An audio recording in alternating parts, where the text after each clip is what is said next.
If I told you that 7 quiet days could change how you fall asleep, how you feel when you wake up, and how your stomach behaves after dinner, would you give it a fair shot? I did. Not a detox, not another shopping list of supplements, just a focused reset for the conversation between my gut and my brain. What follows is exactly what I tried, what I felt, and the small science gems that made it click, so you can mirror the week and judge the results for yourself. I started this because my nights were getting noisy. I would lie down and my thoughts would accelerate while my belly felt heavy, as if my system were still eating even though the plate was empty.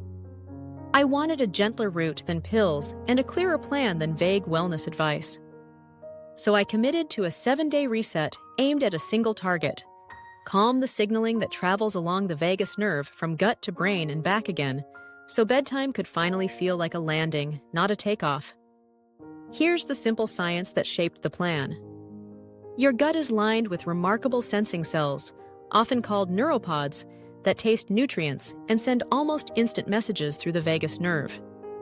Heavy late meals, big glucose spikes, and constant grazing keep those messages loud long after you want to sleep.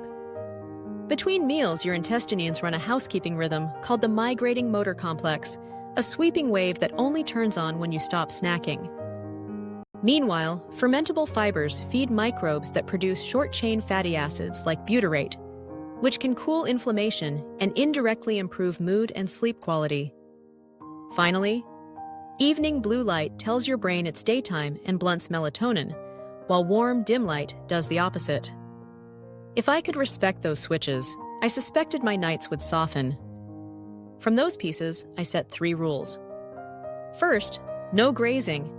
I would leave 3 to 4 hours between meals to let the migrating motor complex run, cutting snacks unless truly needed. Second, food order. Vegetables or fiber first, protein and healthy fats. Second, starches last, with portions sensible and dinners earlier and lighter. Third, a calm light and breath ritual at night. Screens off, warm lamps on, 6 slow breaths per minute for 5 to 10 minutes, telling my nervous system that the day is closing. Now for the week itself. On day 1, I took a photo of my face and belly and wrote baseline numbers. How long it took to fall asleep last night, how many wake-ups I remembered, how full and gassy I felt after dinner, and how my mood felt on a 1 to 10 scale. Breakfast leaned on fiber and protein rather than pure starch, thick yogurt with chia and berries, or eggs with spinach. After each main meal, I walked for 5 to 10 minutes, nothing heroic, just a gentle loop around the block. In the evening, I swapped overhead LEDs for a warm bedside lamp and practiced 6 slow breaths per minute, counting in and out like small tides. Day 2 deepened the experiment. I noticed how often my hand wanted to reach for a handful of nuts out of habit. I didn't ban snacks completely. I paused, drank water, and took a 2-minute walk before deciding. Lunch began with a crunchy salad dressed with olive oil and lemon, then chicken and a modest scoop of rice. Eating this way, fiber first, protein and fat second, starch last, flattened the energy dip I usually feel. At night, I repeated the warm light and breathing, picturing those gut sensors sending calmer signals upstream. On days 3 and 4, I leaned into 2 upgrades. First, the food order became a reflex. When I ate a potato, I put it at the end of the meal. When I wanted fruit, I paired it with yogurt or nuts instead of eating it alone. Second, I protected the timing gap that powers the migrating motor complex. 3 to 4 hours without calories, let that internal housekeeping wave sweep through. And I could feel the difference. Less random gurgling, less evening bloat, and a quieter belly at bedtime. I added a small mug of ginger tea at midday to support motility, careful to keep it earlier in the day. Day 5 was my butyrate boost. I added a tiny microdose of resistant-starch by cooling a cooked potato in the fridge and taking a few chilled pieces with lunch, alongside a spoonful of fermented vegetables. The serving stayed small to avoid gas, and I doubled down on the post-meal walk. This wasn't a flashy trick. It was a steady nudge for the microbes that make calming, short-chain fatty acids. Late afternoon, instead of coffee, I stepped outside for natural light and air. That cue, surprisingly simple, nudged my body clock toward an easier evening. Day 6 focused on the sleep window. 90 minutes before bed, I took a brief warm shower, cooled my room by a degree, and turned my phone into an old-fashioned alarm clock across the room. I breathed at about 6 cycles per minute and added a soft hum on the exhale, which raised my sense of safety. My body reacted as if someone lowered the volume knob on background stress. I woke once but drifted back easily. The next morning, my mood score ticked up. Not because life changed, but because my signals did. Day 7 was the verdict.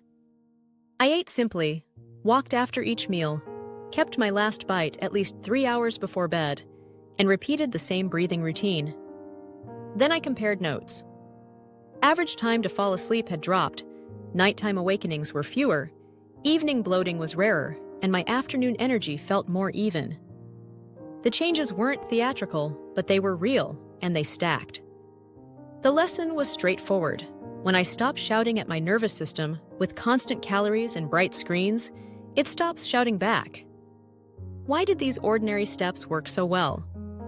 Because they target the right switches. The neuropod sensors in the gut like steady, predictable inputs. The vagus nerve listens when your breathing slows and when your meal pattern is rhythmic. The migrating motor complex needs space to sweep so the next meal lands on a cleaner stage. Fiber fermentation needs time and gradual increases so it can produce short-chain fatty acids without tipping into discomfort. And your brain needs darkness and warmth to honor melatonin. Small, repeatable inputs calm the loop. A few special details made the biggest difference for me. The no grazing rule was a revelation because tiny bites keep the digestive orchestra tuning up instead of playing the symphony and then resting. The food order habit reduced the post-meal slump, and the walk locked the benefit in with almost no effort.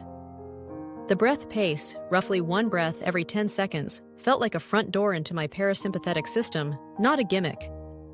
A tiny resistant-starch microdose, just a few cooled bites of potato or rice, was enough to feed the right microbes without lighting up the bloat alarm. There's also a myth worth clearing up.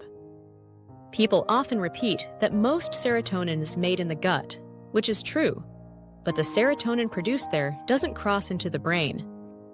The mood effect is indirect through vagus signaling, reduced inflammation, and how fiber-rich foods influence tryptophan availability.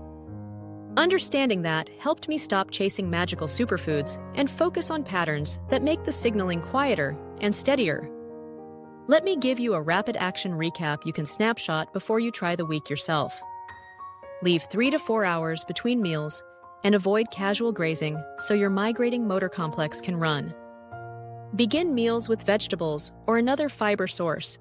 Follow with protein and fat, and place starches at the end. After every main meal, walk for 5 to 10 minutes. 2 hours before bed, dim lights, switch screens off, and lean into warm, amber lighting.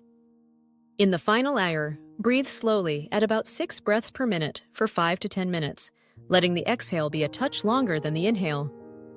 Keep dinners lighter and earlier when possible, and give yourself kind, consistent evenings rather than perfect ones. Now, an important safety note before you copy any of this. This content is educational and is not a substitute for medical advice, diagnosis, or treatment. If you are pregnant, have diabetes, a history of eating disorders, chronic digestive conditions, or you take medications that affect blood sugar or blood pressure, talk to your clinician before attempting a gut-brain reset. Ginger and vinegar can aggravate reflux in some people. If you try them, use small daytime amounts and stop if they irritate you. If you run the 7 days, set expectations properly. You are not chasing perfection. You are testing a pattern that favors calm signals. Keep notes instead of chasing a gadget score. Track a few honest markers: minutes to fall asleep, number of awakenings, how your stomach feels 30 minutes after dinner, and your midday energy. Write a 1-sentence story each day so your brain remembers the human part, not just the numbers. When something helps, underline it. When something hinders, shrink it tomorrow. I also learned a few gentle tricks that kept me consistent. I prepped a large bowl of chopped vegetables on day 1, so fiber first was always easy. I placed warm bulbs in my bedroom lamp so the light felt friendly rather than harsh. I moved my phone charger to the hallway and kept a paper book on the pillow as a cue. I brewed herbal tea into a thermos in the afternoon so thirst never turned into random snacking. I saved a few bites from dinner for the next day's lunch so evenings stayed light without feeling deprived. My favorite moment came midweek when I caught myself reaching for a snack and paused. I realized I wasn't hungry, I was seeking stimulation. I stood up, stepped outside, and let daylight wash over my face. 10 minutes later, the urge had passed, and I felt oddly proud, as if I had chosen to listen to my body's quiet channel rather than the loud one.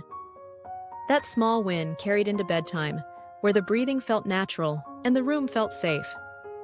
By the final night, I no longer needed to talk myself into the routine. My body asked for it. If you decide to try this, plan to iterate. Some bodies like earlier dinners, some prefer a slightly longer gap between lunch and dinner, and some need a touch more protein at night to avoid waking. Some people sleep better after a brief warm shower. Others prefer a bath. Others simply darken the room and read. The principles remain constant: spacious timing, steady fiber, simple light hygiene, slow breathing, while the details can fit your life. Give yourself permission to be a scientist of one. The goal is a calmer loop, not a perfect score. Finally, here is how I would start tomorrow if I were you. Circle a 7-day window on your calendar. Choose 3 meals you genuinely enjoy that lead with vegetables and protein, and place the starch at the end. Put a warm bulb in your bedside lamp and move your charger away from the bed. Decide on one herbal tea you like. Pick a safe walking loop that takes 5 to 10 minutes. Write your baseline tonight. When you turned off the lights, how long you took to fall asleep, how many times you woke, and how your stomach felt after dinner. Tomorrow morning, begin. Here's my invitation. Try the gut-brain reset for 1 honest week. If it helps you fall asleep faster, wake calmer, or feel lighter after dinner, share your results with someone who needs a gentle nudge. And subscribe so we can keep building simple, science-wise routines together. If it doesn't help, you'll still learn exactly which signals your body listens to, and that knowledge travels with you into every future night.